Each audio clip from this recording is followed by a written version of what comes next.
స్వామియే శరణమయ్యప్ప. సద్గురార్పణమస్తు. శ్రీ గురుభ్యో నమ. అఖండ మండలాకారం వ్యాప్తం ఏన చరాచరం తత్పదం దర్శనం ఏన తస్మై శ్రీ గురువే నమ. స్వామియే శరణమయ్యప్ప. అయ్యప్ప స్వామి మాల వేసుకొని దీక్ష చేసినటువంటి స్వాములందరికీ కూడా స్వామియే శరణమయ్యప్ప. మార్గశిల మాస పున్నంలో వచ్చేటువంటి పౌర్ణమిని మనము దత్త పౌర్ణమి అంటాము.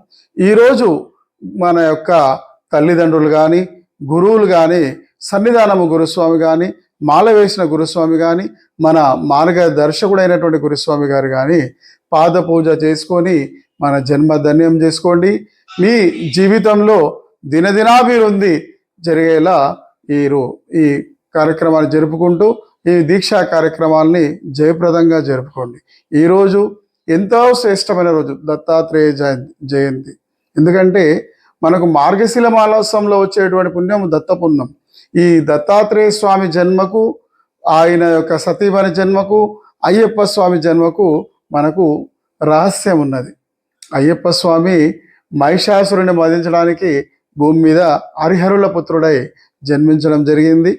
ఆయన జన్మ రహస్యమే ఈ మహిషాసురి మహిషి మర్దని అనే కార్యక్రమం జరిగింది. కావున అయ్యప్ప స్వామి భక్తులందరూ కూడా దీక్షలో ఈ దత్త పౌర్ణమి రోజు గురుసేవ చేసుకోవడం వలన మనకెంతో మేలు జరుగుతుంది.